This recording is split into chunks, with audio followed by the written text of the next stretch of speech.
Ciao a tutti, benvenuti, ben ritrovati a questo nuovo appuntamento all'ora del mistero il giovedì pomeriggio. Siamo qui per tornare a parlare del fenomeno delle abduction e di un caso in specifico, ma naturalmente prima di entrare nell'argomento, un affettuoso benvenuto a tutti coloro che partecipano alla live, a tutta la community che si è già riunita, a tutti coloro che si collegheranno in corso d'opera e naturalmente a Bruno e ai moderatori. Allora, prima di entrare nel vivo del racconto, o meglio nei dettagli del racconto di un'abduction storica, vi farò un breve riassunto che vi porterà comunque a comprendere quella che è la situazione di questo racconto, di questa storia incredibile dell'Australia e che naturalmente poi andrete a comprendere meglio man mano all'interno di questa live proprio con tutta una serie di particolari della storia e del racconto. Naturalmente quello che dobbiamo capire appunto è che siamo dall'altra parte dell'emisfero e dall'altra parte del pianeta sostanzialmente, perché l'Australia è uno dei luoghi più lontani da casa nostra in Italia, e in una località che si chiama Warrnambool nella Victoria in Australia, che sarebbe quella regione più a sud che troviamo proprio nella parte più a sud, più a destra, guardando le carte geografiche del continente oceanico, più semplicemente dello stato australiano.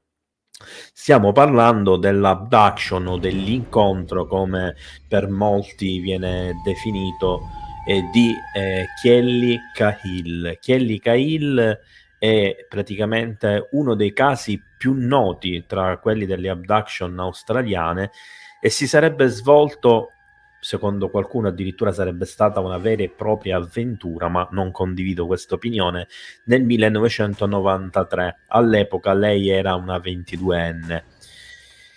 La descrizione che possiamo andare a riassumere e che vedremo poi più in dettaglio avanti in questa live ci porta naturalmente a discutere del fenomeno dell'abduction, in questo caso specifico proprio dal suo punto di vista, che risulta essere, tra le altre cose, con alcuni punti essenziali di questa vicenda, un po' strano, un po' differente da quelle che la norma sia di quel periodo storico che più in generale dello stesso fenomeno. L'incontro, l'abduction, si svolse l'8 agosto del 1993, mentre lei stava tornando insieme al marito, così si presume, perché comunque su questo punto ci sono ad oggi ancora dei dubbi. E dopo aver visitato degli amici stava ritornando sostanzialmente a casa.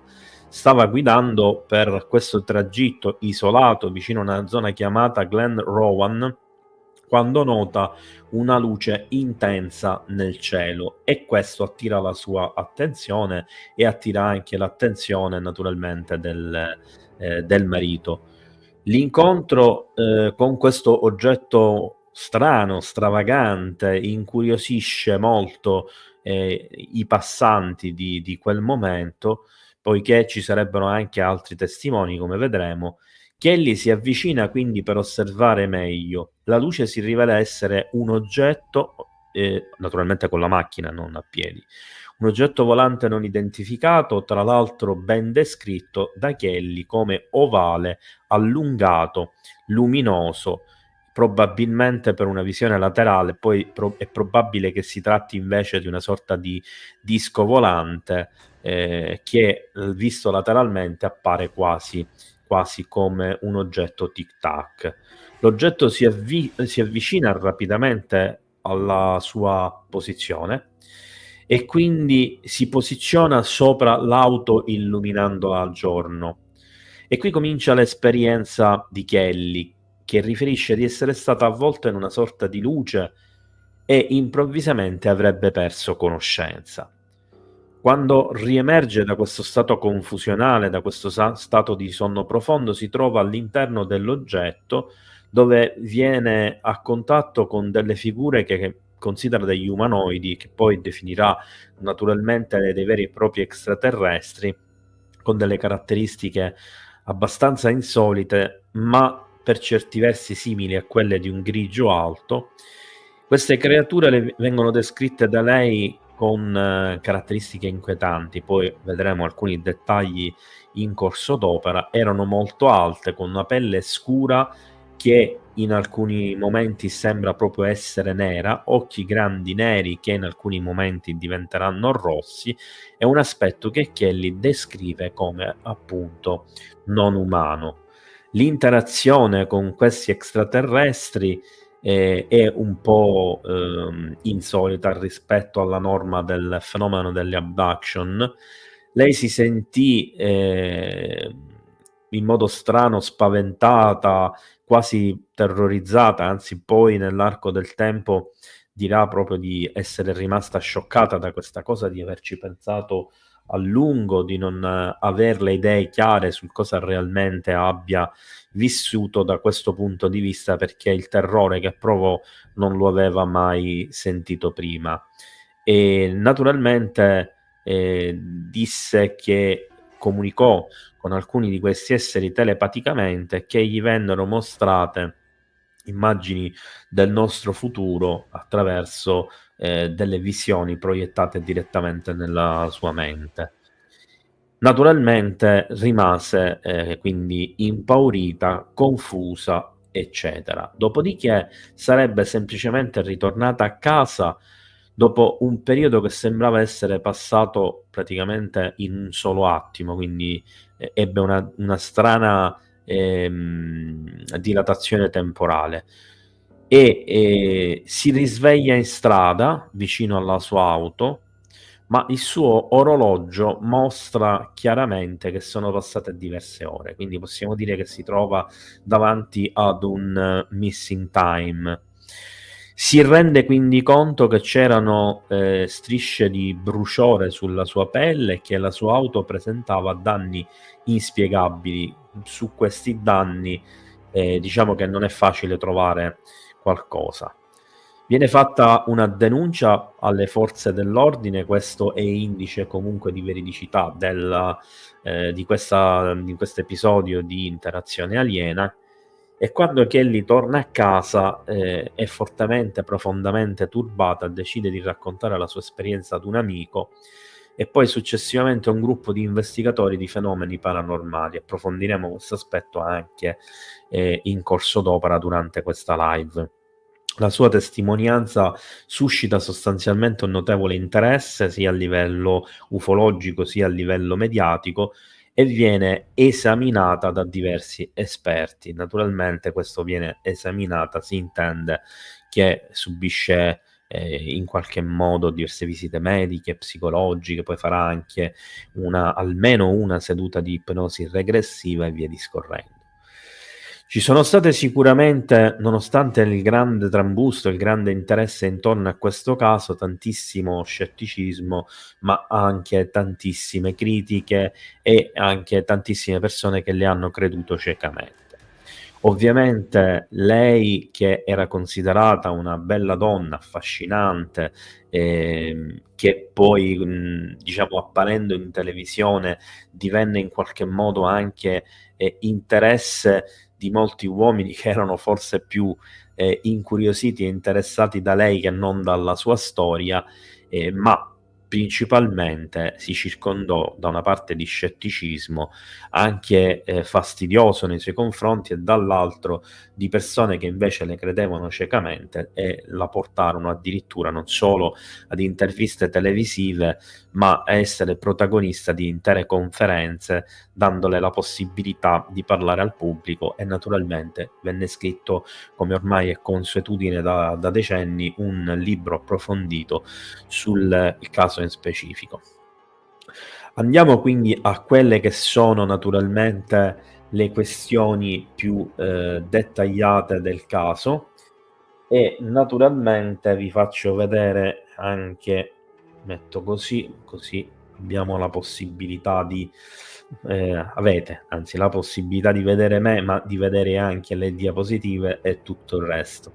Allora, questa è Kelly, da giovane, 22enne, proprio nel periodo in cui subisce questa abduction, e quella che vediamo nello sfondo, che poi naturalmente la vedremo in altre diapositive, ma la capiremo ancora di più attraverso il racconto dettagliato, è una scena tra quelle che lei ha vissuto proprio nel momento in cui effettivamente viene presa. La sera del rapimento, ufficialmente, Kelly si trova insieme al marito Andrew e stavano tornando a casa, abbiamo detto, dopo la visita fatta da amici. Attraversavano in auto una località che si chiama Eunemmering Creek a Belgrave, Victoria, nello stato della Victoria, circa 30 miglia fuori da Melbourne. Notano quindi qualcosa di fronte a loro, una luce intensa che si avvicina. Si tratta poi, capiranno, di un disco volante che sorvola silenziosamente la strada, e naturalmente prima di arrivare a piazzarsi sopra la loro macchina ci saranno tutta una serie di particolari che nella diciamo premessa con la storia raccontata senza i dettagli ho naturalmente omesso. Si tratta appunto di un disco volante e Kelly grida, avvertendo il marito che non si era accorto dell'oggetto, della minaccia, perché la percepisce come tale. Nello stesso momento l'UFO accelera e scompare nella notte, come se non fosse interessato a farsi notare anche dal marito. All'epoca Kelly aveva appunto 22 anni e naturalmente il marito ne aveva 31, perché era comunque più grande. La famiglia prosegue il loro viaggio verso casa, sorvegliando quelli che sono i cieli dopo quell'avvistamento. Mi ricorda un poco altri avvistamenti con i protagonisti che viaggiano in macchina, e dietro di loro, ad una distanza di circa 100 metri, notano la presenza di altre due automobili che stanno percorrendo lo stesso tratto. Quindi comunque si tratta di macchine con passeggeri terrestri, ecco, per precisare. Verso la mezzanotte i coniugi Cahill e gli occupanti degli altri veicoli osservano di nuovo le strane luci, alte almeno il doppio degli alberi, quindi comunque si trovano a 30-40 metri di quota, e si librano a circa 400 metri dalla posizione che stanno percorrendo. Poi, guardando più attentamente, si accorgono che c'erano delle sagome all'interno con le luci intense che ne risaltavano in qualche modo le caratteristiche. Questo è l'oggetto più o meno come viene descritto, quello che loro videro sostanzialmente. Mentre loro gridavano, o meglio, Kelly gridava al marito che si vedevano all'interno degli oblò, che poi capì che erano degli oblò perché all'inizio le vedeva solo come delle luci, delle sagome che cominciavano man mano, si andavano avvicinando e guardavano attentamente a distinguere, fino a quando non riescono a intravedere queste sagome scure, come se fossero dietro a quelle luci intense, quegli oblò, quel che erano, che stavano osservando proprio loro. All'improvviso una luce accecante appare di fronte all'auto di Kelly e la terrorizza. Quindi il marito frena di colpo. La sua paura venne sostituita da una strana calma che non riesce a spiegarsi, che poi sfociò in una sensazione di torpore, e un attimo dopo le luci si spensero e scomparve a est verso Melbourne. A quel punto Kelly riprese i sensi. Questo è quello che naturalmente viene ricordato. Kelly chiese quindi cosa fosse successo al marito, ma anche lui aveva vissuto la stessa esperienza e non ricordava assolutamente nulla. Di ritorno poi a casa, quindi come potete vedere nel racconto originario non c'è un riscontro all'interno dell'oggetto, questo ovviamente emergerà successivamente. Kelly è la prima che si accorge che qualcosa non torna. Aveva la sensazione che il viaggio verso casa sia durato in qualche modo troppo tempo, più del dovuto. Sembrava infatti che fossero passati solo alcuni secondi, ma Kelly ricordava bene che la prima volta che videro le luci, la loro auto viaggiava a 110 km orari e subito dopo, quando gli oggetti scomparvero nel buio, stava marciando ad una velocità di soli 40 km orari, come se fosse passato da uno stato all'altro della velocità senza però ricordare tutto quello che c'era stato in mezzo. Inoltre giunsero a casa alle 2:30 di notte e di solito impiegavano circa 90 minuti per coprire quel tragitto, quindi ce ne avevano impiegato più del doppio. Infatti, guardando l'orologio, ebbe un'ulteriore conferma dei suoi sospetti e rimane sconvolta perché comincia a pensare che fosse successo qualcosa di cui non aveva memoria. Questo fenomeno oggi lo conosciamo come missing time. Questa è una ricostruzione grafica fatta con intelligenza artificiale di quello che potrebbe essere la visione dell'oggetto nel momento in cui si è fermata sopra la loro macchina, visto praticamente da coloro che si trovavano nelle altre due macchine. Non dimentichiamo questo particolare che ci tornerà utile più avanti nel racconto. La sera stessa Kelly comincia a perdere sangue dall'area vaginale. Il suo ciclo era finito già da una settimana, quindi non poteva essere dovuto a quello. E inoltre le perdite risultano troppo significative e la preoccupano seriamente. Mentre si sveste, si accorge con stupore di avere un segno triangolare rosso proprio sotto l'ombelico. Il segno scompare dopo alcuni mesi, ma la cicatrice rimarrà praticamente per tutta la vita. Allora, questa è una scena, vabbè, per ora le salto rapidamente perché mi interessa farvi vedere la cicatrice, poi tanto ritorneremo. E questa è una misurazione e sono naturalmente il momento in cui verranno fatti gli esami dalla organizzazione, dall'associazione che diciamo organizza per appunto portare a termine un'investigazione completa con dei risultati tra l'altro che saranno considerati molto importanti. Kelly comincia a sospettare che tutto fosse connesso al suo avvistamento, ma dato che aveva sofferto di problemi ginecologici fin dall'età di 16 anni, decise di non rivolgersi al proprio medico. L'emorragia tuttavia continua per circa 3 settimane e quindi Kelly decide di andare all'ospedale.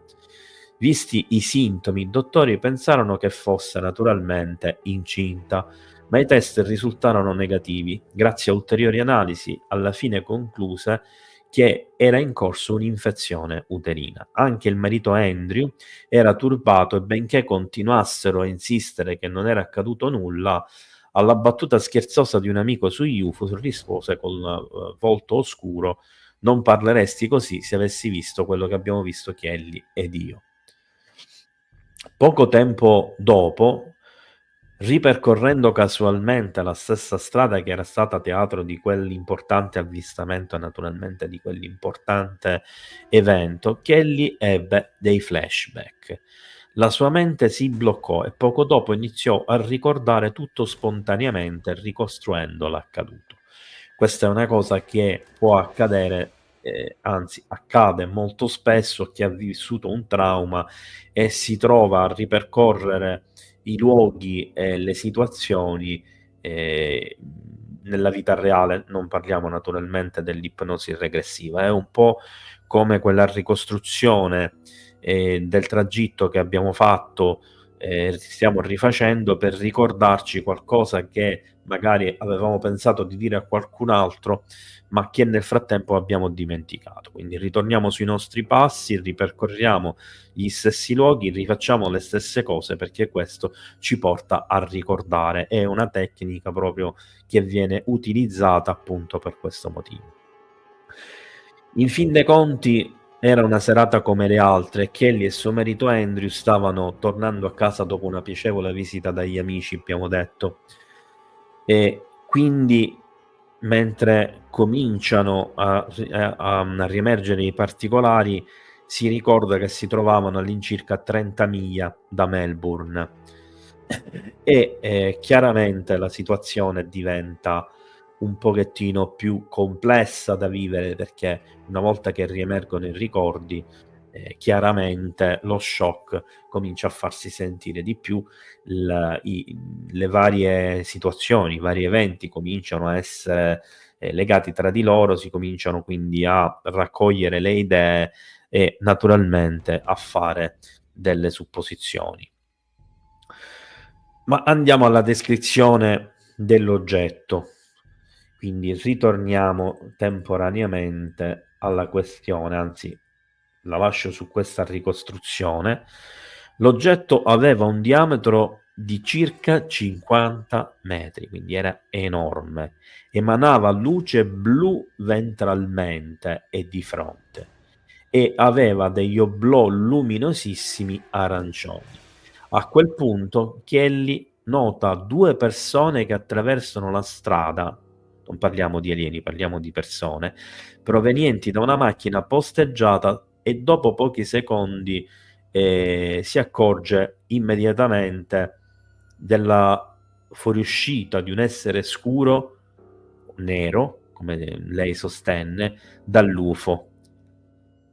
E lo descrive un po' come allampanato, cioè come se fosse stordito dal mezzo probabilmente di trasporto, cioè viene letteralmente materializzato al di sotto dell'UFO. Dopo pochi secondi, quindi, che esce questo essere scuro dall'UFO, che è alto circa 2 metri, ha una testa insolitamente grande, ha un corpo più alto di un essere umano, più atletico, tra virgolette, sembra delinearsi di colore nero e naturalmente la lascia sbalordita, e lascia sbalordita anche gli altri occupanti di altre macchine. Kelly pensa, non si capisce bene per quale motivo, che possa comunicare telepaticamente con questi esseri, poiché nel frattempo a quello che diciamo si era manifestato originariamente se ne associano altri 7-8 che appaiono improvvisamente e si guardano intorno come se stessero cercando qualcosa, ma senza uscire dal raggio d'azione della luce dell'oggetto che si stagliava sopra di essi.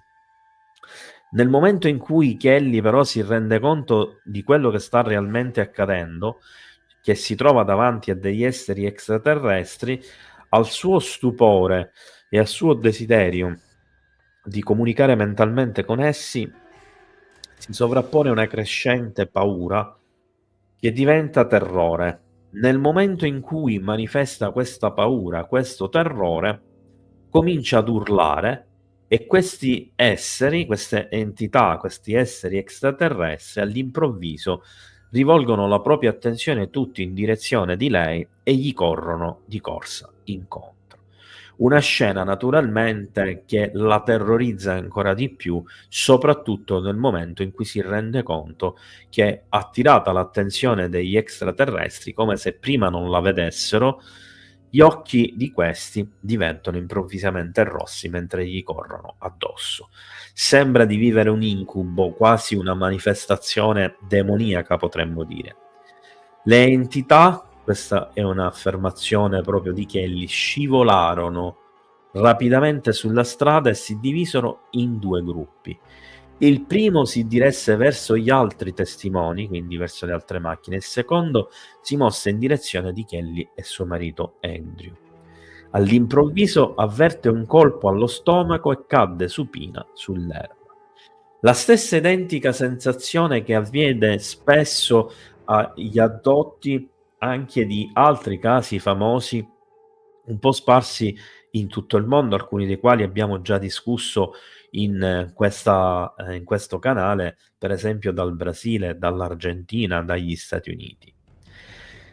Si mise seduta e prese a chiamare suo marito ad alta voce, quindi come se nel frattempo si fosse creata una distanza tra lei e il marito, scoprendo improvvisamente che guardandosi intorno aveva perso la vista, cosa che la terrorizza ancora di più. Di certo non si può definire una esperienza bella, un'esperienza positiva.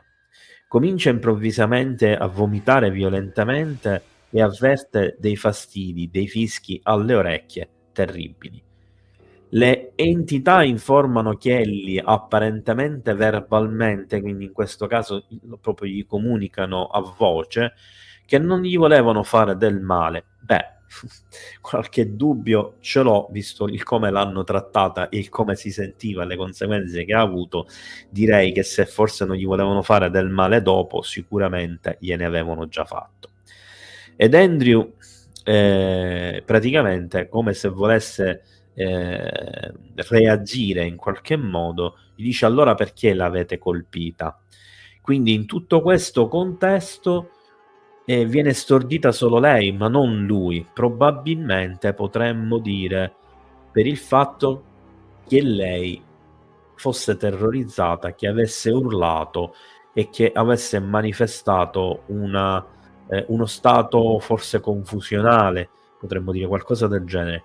Dubito fortemente però che Andrew e gli altri testimoni non abbiano avuto le stesse reazioni e che invece abbiano mantenuto pressoché una calma che a mio avviso è a dir poco inquietante.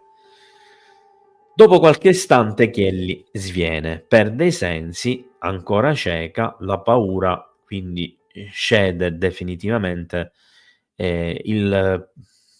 alla rabbia del marito che incomincia a urlare il nome di Dio, eccetera, eccetera, insomma vuole che lasciano in pace la moglie.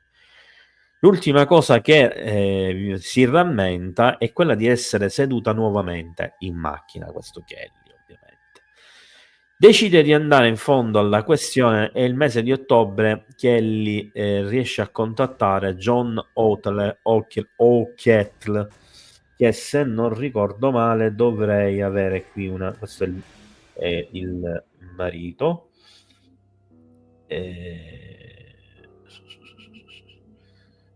Sì, questo è il marito, Andrew. Questo è un altro ufologo, Bill Chalker, che ha seguito comunque buona parte delle sue diciamo investigazioni o addirittura ne ha fatte appunto di sue. Lascio l'immagine con Kelly. Dicevo, quindi contatta questo personaggio che è un ricercatore UFO tra i più stimati dell'Australia e quindi insieme a lui si incontreranno dopo anche con il marito e Kelly gli racconta tutta la storia. Auchietl si sorprende affermando che la sua esperienza non è poi così rara, ma che ce ne sono altre e vedremo che in un caso specifico si legano proprio all'esperienza di Kelly. Le ricerche seguenti che l'ufologo fa sul luogo dell'abduction, che si trova sulla statale Belgrave Allam in Australia, furono eseguiti dei test chimici al suolo in quella zona che confermarono l'avvenimento. Infatti c'erano delle impronte. Inoltre venne riscontrato che erano presenti dei segni sul terreno lasciati probabilmente da 3 sostegni, come un tripode, che era fuoriuscito sotto l'oggetto e quindi l'oggetto non si era mai posato sul terreno, ma aveva appoggiato questa struttura. I livelli di magnetismo del luogo del presunto atterraggio erano superiori a quelli naturali, quindi qualcosa era realmente accaduto. Il suolo era stato compattato, quindi era schiacciato dal peso. Inoltre, l'ufologo scoprì che il terreno in questione aveva subito un forte disidratamento, cosa che avviene tramite le radiazioni e il calore. E quindi che in qualche modo ci indica un brusco aumento del calore con l'avvicinarsi dell'oggetto al terreno. Kelly era più che sicura che ci fossero state anche altre persone sul posto al momento dei fatti, quindi invita O'Kettle a mettere un annuncio sul giornale invitando tutte le persone che credevano di aver visto un UFO a telefonargli. Quindi esce questo articolo.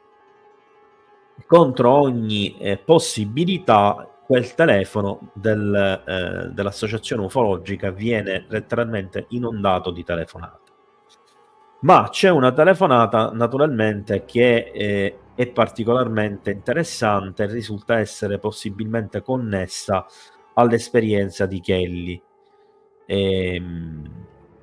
Quando giunse quindi questa telefonata, viene fatta automaticamente la conferma che altre 3 persone quella notte si trovavano nello stesso luogo e hanno assistito non solo alla stessa scena, non solo hanno vissuto un'esperienza simile a quella di Kelly, ma addirittura hanno anche più ricordi e si ricordano nitidamente quello che è accaduto dentro l'UFO.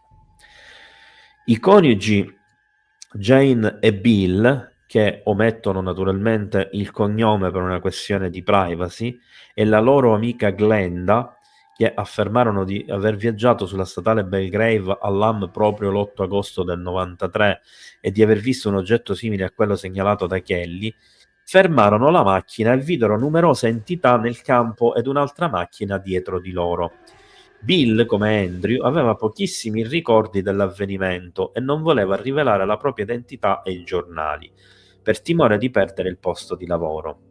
Si scoprì che anche questo gruppo arrivò a casa con circa 2 ore di ritardo, un vuoto temporale in cui non avevano alcun ricordo. Vedete come le cose si vanno a incastrare e a coincidere.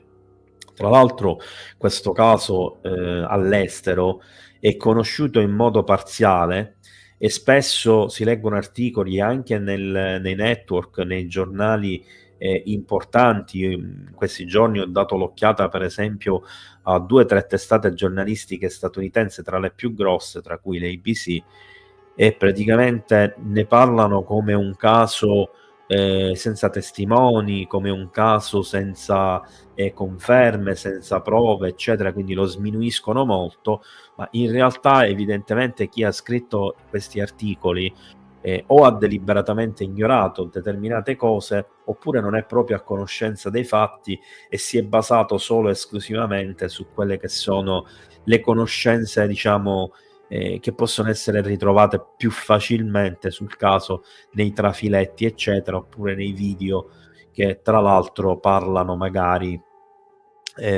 soltanto di alcuni dettagli. Glenda e Jane, quindi le altre 2 passeggere del secondo veicolo, ricordano di aver visto un UFO nel campo, la macchina di Kelly e un'altra vettura dopo la loro, quindi una terza vettura con un uomo alla guida. Quindi ci sarebbe un'altra sesta persona testimone di cui non sappiamo nulla. Una volta scesi dalla macchina, Bill, Glenda e Jane, quindi questo conferma quello che disse Kelly, cioè di aver guardato, prima di guardare l'UFO, una macchina che si era fermata con 3 persone che ne uscivano, si incamminano verso l'UFO, come se ne fossero attratti, e descrivono un grande oggetto appoggiato a terra su 3 sostegni, esattamente come quello che sarebbe stato riscontrato. Vediamo se riesco a recuperare. Vedete che nell'oggetto di destra abbiamo questi 3 punti che si vedono scendere, queste 3 linee che sarebbero diciamo un tripode che ha lasciato le impronte al terreno, eccetera. Questi disegni, tra l'altro, sarebbero stati fatti proprio da Bill, Glenda e Jane e non dalla nostra protagonista. Quindi le donne ricordavano solo di essersi risvegliate in macchina, esattamente come avvenne per Kelly. L'ufologo quindi sottopose i 3 testimoni ad ipnosi regressiva. Le donne ricordarono di essere state legate ad un tavolo con un'entità che stava al loro fianco a osservarle. Poi delle creature, vedete che c'è una differenza, entità e creature, quindi stiamo parlando di due specie differenti all'interno che vengono descritte anche in modo diverso, danno anche una sensazione differente. Creature sottopongono a un esame vaginale approfondito con degli strumenti che non riescono ad identificare. Pur separate l'una dall'altra, ognuna delle due testimonianze coincide perfettamente. Tutte e due inoltre si erano sentite in pericolo. Bill non fu in grado di fornire alcuna informazione e ovviamente ci scherzo un attimo su, non aveva gli apparati da essere investigati del caso, come è accaduto con le donne. Dopo l'evento, Glenda scoprì un brutto ematoma dal legaccio sulla caviglia e decise di andare dal medico. Le due donne riscontrarono 3 punti rossi all'interno delle gambe e un segno triangolare rosso sotto l'ombelico. Quindi scoprirono di avere lo stesso triangolo sotto l'ombelico che aveva Kelly. Inoltre scoprirono di avere 3 punti su una coscia e una striatura da legaccio come se gli avessero tenuta stretta la caviglia con quest'ultimo. La stessa cosa viene raccontata anche da Kelly. Quindi tutte e tre le protagoniste femminili di questo racconto, anche se tutto è incentrato intorno a Kelly che ci ha messo la faccia, il nome e cognome, eccetera, hanno subito le stesse cose. Hanno avuto le stesse conseguenze, gli stessi problemi, le stesse identiche cicatrici che gli sono rimaste per tutta la vita. Se raccontano gli stessi episodi, sono state legate alla stessa maniera e ad un lettino e hanno visto delle creature. Ovviamente da parte di Kelly questo emergerà poi successivamente. Quella notte Andrew parcheggiò la macchina sul ciglio della strada mentre Kelly scese con il cuore in tumulto, pronta a dirigersi verso l'UFO che era atterrato in un campo vicino. L'oggetto imponente, ed ecco perché si erano distanziati prima, e misterioso, aveva un diametro di circa 50 metri e sprigionava appunto luci blu e bagliori arancioni.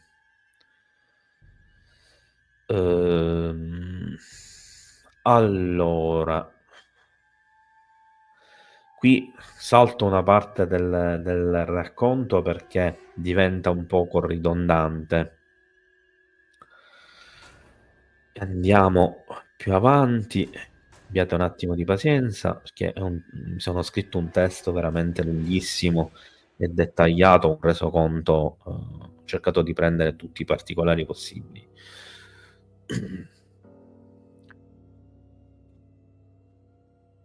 Allora, scattarono una foto della lesione, quindi Glenda comincia a fare le fotografie e le misura, ovviamente tutte e tre le cicatrici. E Bill comincia a notare una strana perdita di capelli a forma di cerchio perfetto sulla sua nuca, subito dopo l'accaduto, cioè praticamente la sera stessa.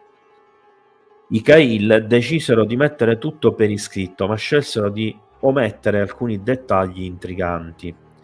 Non si sa per quale ragione. La storia di Kelly catturò l'attenzione dei ricercatori australiani, suscitando molte curiosità e molte domande.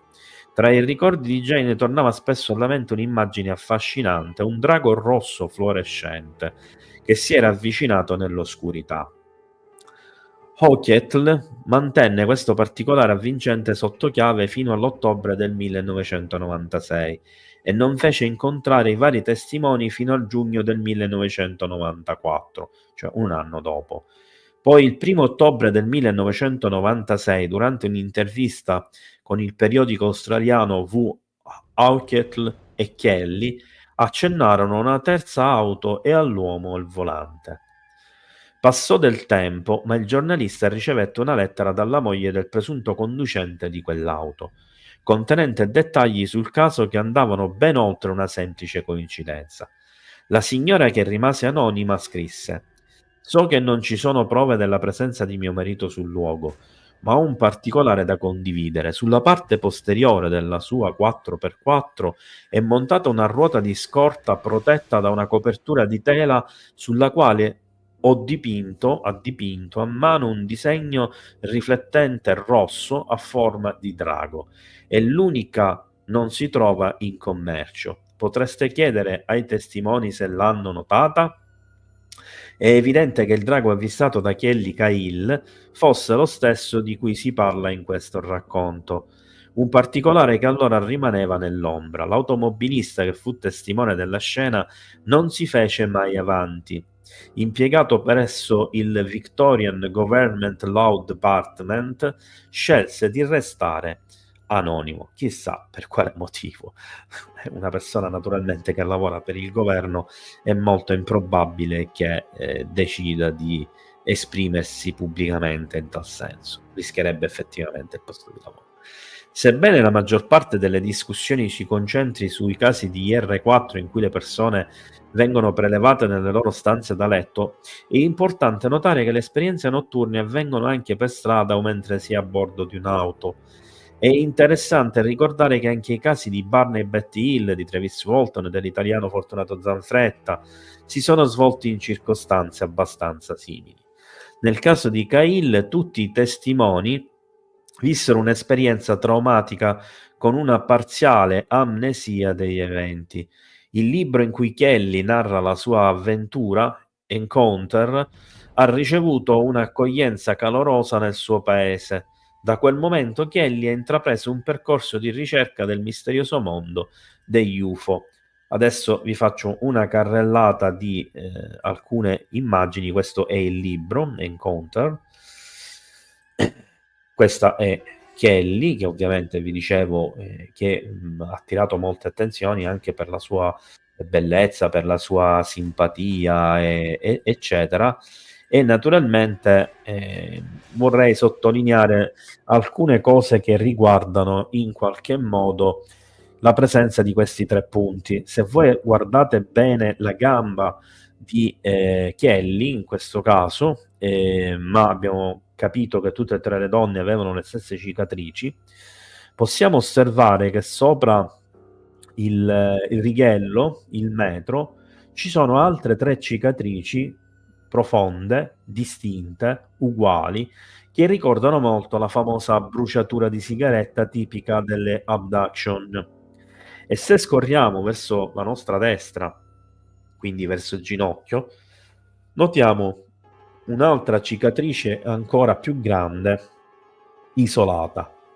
Allora, queste sono cicatrici vecchie e tipiche di abduction. Posso azzardare a presumere che probabilmente le persone, soprattutto le donne rapite quella notte, non era la prima volta che venivano prelevate e che non era un caso che si trovassero tutte in quella zona, in quel momento, in quell'orario, a viaggiare in auto, a vedere lo stesso oggetto, a fermarsi senza capire il motivo, incuriosite dall'oggetto, a scendere dal veicolo e andargli incontro e a provare terrore, attirare l'attenzione, essere stordite e portate sopra il velivolo, da cui poi si sono trovate a sua volta 3 cicatrici come queste nella gamba, 3 sotto l'ombelico e le legature dei legacci alle caviglie. Non escludo che possano aver avuto magari dei blocchi anche alle braccia, ma magari non hanno lasciato alcun segno. Quindi oserei dire che sicuramente non era la prima volta che venivano prelevate, che venivano addotte. Quindi rivediamo un attimo parte della cicatrice. Qui è la scena in cui ci stanno andando incontro. Qui è durante un'intervista televisiva, idem con il marito. Questa è la descrizione degli oggetti fatti da 2 dei protagonisti dell'altra macchina. Questa è la descrizione, il disegno fatto degli alieni, delle facce degli alieni nel momento in cui gli si accendono gli occhi e diventano rossi.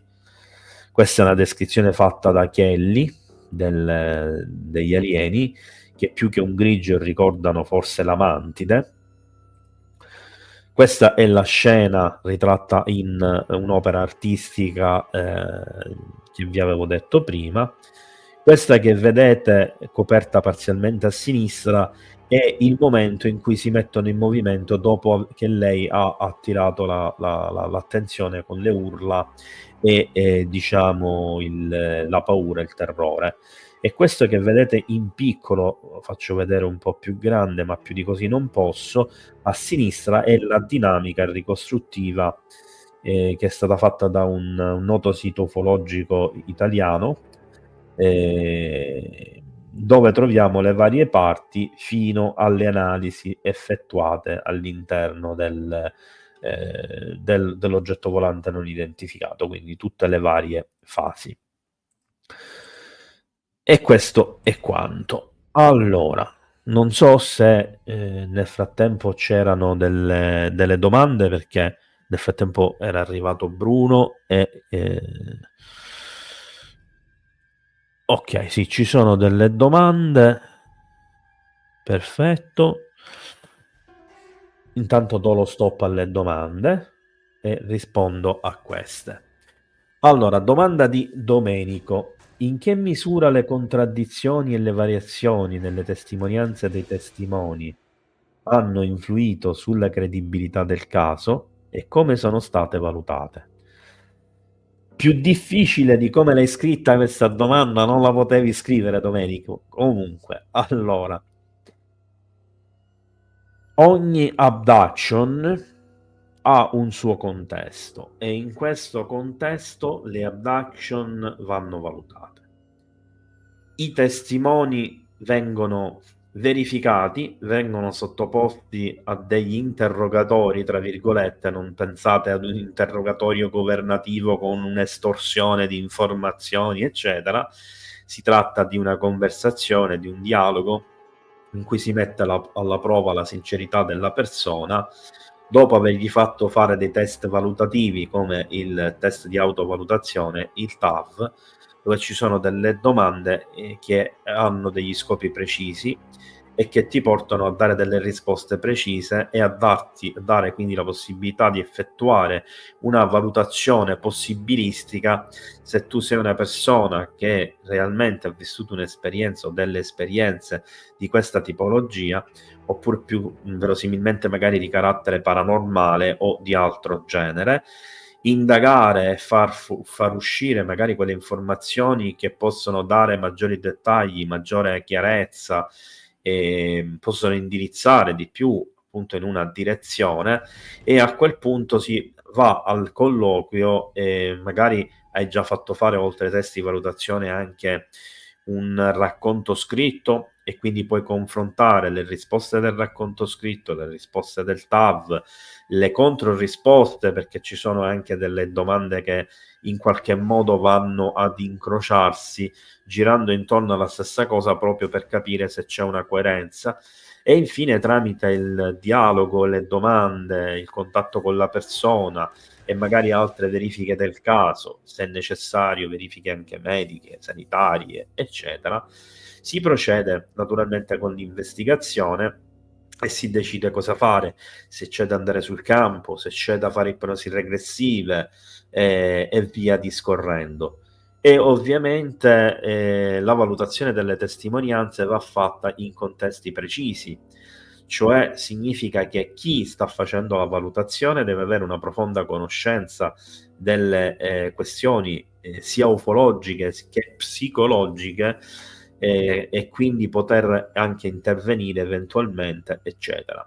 Questo ha portato in epoca più moderna, diciamo, per esempio come viene fatto nella Federazione Ufologica Italiana, di cui avete conosciuto qui sul canale il presidente nella live di martedì sera, e tra l'altro oltre ad essere il presidente come me è anche vice coordinatore nazionale proprio del Dipartimento dello studio delle interferenze aliene, e quindi ci si occupa proprio anche della questione delle abduction.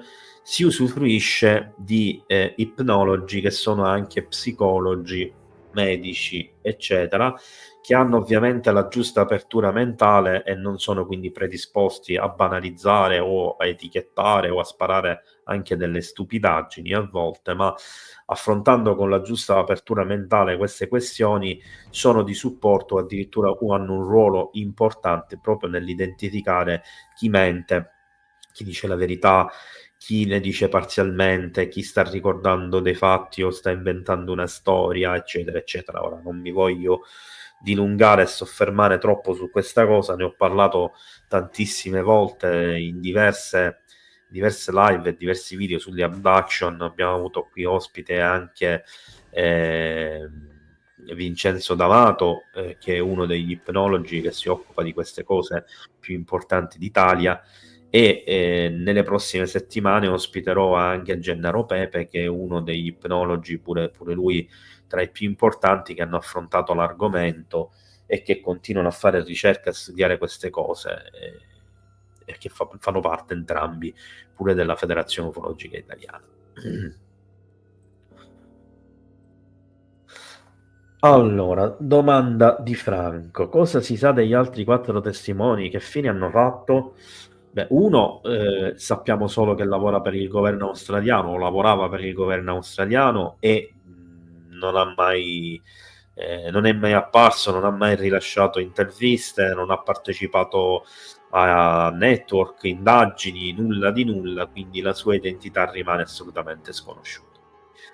Gli altri 3 testimoni non so che fine hanno fatto, nel senso che non hanno mai avuto interesse ad andare a parlare in televisione, e quindi non hanno mai contribuito all'aspetto mediatico del caso di Kelly Cahill.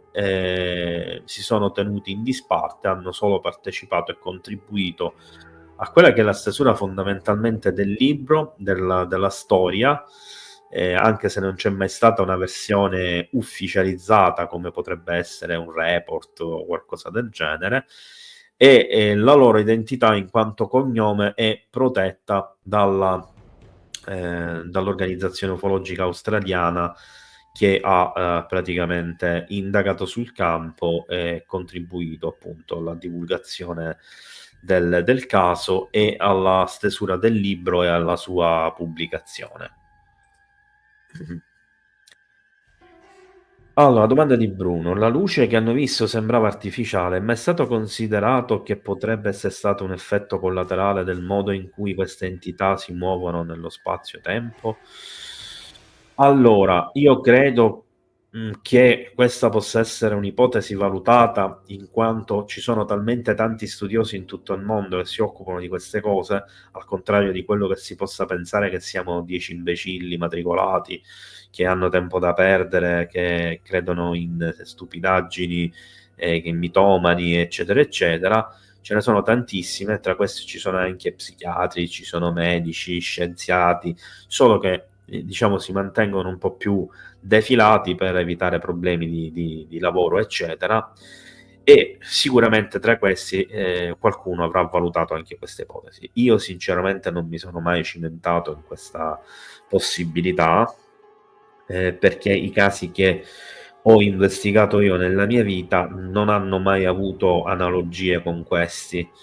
Direi che forse questo caso ha effettivamente, come ho detto prima nel racconto, delle similitudini con alcuni particolari di quello di Travis Walton, e forse anche dei coniugi Hill, non con quello di Zanfretta, che viene citato piuttosto per il discorso del fermare la macchina, dello spostarsi, dell'andare verso la luce e vedere queste ombre giganti scure, perché oltre a quello poi non ci sono altre similitudini con il caso di Zanfretta. E quello di Travis Walton è molto simile, in quanto nei racconti di Travis Walton questa è una costante, quindi sia nella prima versione che nella seconda versione rivista c'è la famosa luce che lo colpisce. La famosa luce che lo colpisce sembra essere proprio una luce azzurra, mentre l'oggetto emanava una luce rossa attraverso quelli che potevano sembrare appunto degli oblò, che in questo caso vengono percepiti come arancioni. Ma questa piccola differenza, che poi alla fine potremmo definire una piccola differenza di tonalità di colore della luce, potrebbe essere semplicemente giustificata dalla distanza dell'oggetto, dalla sua posizione, dalle condizioni atmosferiche che non conosciamo, quindi dalla visibilità. Nel caso di Travis Walton si era in mezzo alla boscaglia e l'oggetto emanava luce che veniva filtrata appunto dal fogliame degli alberi. In questo caso siamo in strada con un pianoro distante, con una distanza, adesso non mi ricordo esattamente, ma mi pare che era di 400 metri in un determinato punto, dove era possibile vedere questo oggetto di circa 50 metri di grandezza, e questa distanza probabilmente, almeno per quanto concerne la visione dell'oggetto, che invece in quello di Travis Walton lo vede da vicino, da pochi metri, fino ad andarci sotto, mentre gli altri testimoni lo vedono da circa 20 metri, 20-30 metri rispetto a 300-400 metri. È una distanza notevolmente differente, che può cambiare in piena notte la luminosità di qualcosa dal rosso acceso da vicino all'arancio un po' più scolorito da lontano. Quindi alcune cose possono diciamo essere spiegate in questo modo. Per quanto riguarda le entità che si muovono all'interno di questo fascio, questa è la norma, nel senso che durante il fenomeno delle abduction e di interazioni anche di altro tipo, in cui vengono visti gli extraterrestri, magari non si viene prelevati, ma si vedono appunto uscire dalle loro astronavi, eccetera, in pratica diciamo che vengono avvistate appunto queste luci che riescono a passare attraverso un tetto, una parete, una finestra, una porta, insomma qualunque struttura fisica, come se andassero contro le leggi della fisica, e queste figure si materializzano o smaterializzano al loro interno come se fosse una sorta di teletrasporto, e quindi permette a una struttura biologica fisica di passare attraverso le strutture fisiche all'interno di questi raggi, cosa che non può succedere invece, non succede quasi mai, che vengono visti esseri e entità che passano attraverso un muro, una finestra o qualcosa senza che non siano all'interno di questi raggi.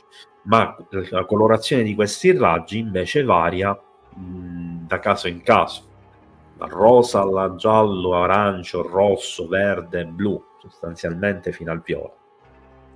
Questo probabilmente dipende non solo dal tipo di UFO, ma dal tipo di tecnologia sviluppata da chi ha costruito anche l'UFO, cioè varia di razza in razza e quindi da UFO in UFO, perché c'è una leggera differenza di sviluppo di tecnologia. Non dimentichiamo che però appaiono questi alieni, queste entità all'interno di questo raggio, si materializzano a terra sotto l'oggetto all'interno di questo raggio, ma per alcuni momenti a coloro che stanno osservando, incluso Kelly, sembrano storditi, sembrano intontiti. Quindi sicuramente questa struttura energetica ha anche delle conseguenze, seppur temporanee, che diciamo riducono le capacità intellettive e stordiscono la persona. La stessa tecnologia potrebbe essere all'interno delle famose penne cilindriche che vengono utilizzate da molti extraterrestri proprio in fase di stordimento, è che molti addotti che vengono prelevati dai letti sostengono che hanno utilizzato o al centro della testa qua oppure nelle piante dei piedi prima di perdere completamente conoscenza e di risvegliarsi all'interno delle strutture, appunto, che possono essere sotterranee o all'interno degli UFO stessi. Quindi questi possono essere, secondo me, sono sicuramente degli effetti collaterali dovuti all'energia di contenimento, di teletrasporto, eccetera, di questo raggio. Ultima domanda di Franco: perché il libro della sua storia ha un prezzo proibitivo? 262 euro secondo te, Gabriele? Allora, premesso, Franco, che non ho neanche provato a vedere quanto costa ma ora mi hai incuriosito, quindi poi lo andrò a vedere. Allora, il prezzo proibitivo, bisogna vedere se il libro è nuovo, è una ristampa, se è un'edizione vecchia, se è di seconda mano, eccetera. È di seconda mano? Prima? Zero? Se no, scrivimelo, Bruno, perché così non ti capisco. Facciamo tipo il gioco, nessuna ristampa, quindi è fuori edizione. E allora sì, allora direi che è normale. Mi è capitato in passato di ricevere come regali, perché in realtà non li ho pagati io, dei libri che erano ormai in rarità, che non erano vecchie edizioni integrali, oppure erano libri introvabili, non più stampati, ritirati dal commercio, e si parlava di testi che valevano anche 200-300 o più euro, ovviamente in condizioni almeno quantomeno discrete, quindi potrebbe anche essere questo il motivo per cui questo libro ha questo costo. D'altra parte stiamo parlando di un evento del 93, sono passati 32 anni, e probabilmente avrà avuto forse una seconda ristampa, non di più di questo, perché comunque è un caso che divenne famoso intorno al 95 e rimase famoso più o meno fino al 2003-2004, poi cominciò ad andare sempre di più nell'oblio, e a diventare, diciamo, sempre di più un caso tra i casi meno tenuti in considerazione. Forse il motivo, questa è una cosa che naturalmente mi fa sorridere, per cui si continua a parlare di questo caso è dovuto di più alla persona, cioè alla figura di Kelly, che comunque si è sempre presentata anche dopo una certa età come una bella donna, piuttosto che ai particolari del racconto, eccetera. Vorrei sottolineare una cosa prima di andare in chiusura con questa puntata. Non dobbiamo mai dimenticare, quando si parla di abduction, che siamo davanti a qualcosa di complesso che rientra all'interno a volte di statistiche a sua volta complesse, di questioni complicate, di questioni difficili da ricercare, da studiare, che vanno poste sotto il giudizio scientifico, non quello ottuso accademico ovviamente, ma giudizio scientifico nel senso che vanno fatte delle statistiche. No, Bruno, non lo vedevo, non c'era segnata. Se c'è, riproponimela tu. Ok.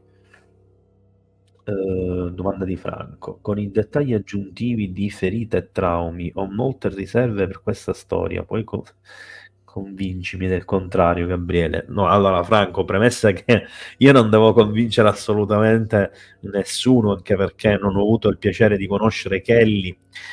Non ho mai avuto i documenti, i referti e i disegni originali tra le mani, quindi tutto quello che io sto qui a raccontare è naturalmente il frutto di ricerche di altri, di esperienze di altri, e io quindi mi baso in questo caso su quelle. Fatta questa premessa d'obbligo, le ferite e i traumi sono riscontrabili pressoché nel 70-80% degli addotti. così come le gravidanze isteriche, così come l'assenza di feti che spariscono in circostanze strane, sempre al terzo mese di gravidanza. La ricorrenza di determinate cicatrici non è una novità, è riconosciuta a livello internazionale. Io stesso ho avuto modo di vederne probabilmente molte decine di differenti o uguali a seconda della tipologia di abduction. Le cicatrici da legaccio non sono una novità, sono riscontrabili in alcuni tipi di abduction, come anche impronte di quelle che potrebbero sembrare addirittura mani a 4 dita, oppure con un dito più grande degli altri, spropositato, quindi comunque delle mani non umane. E niente, quindi rientra statisticamente, rientra a livello di cicatrici.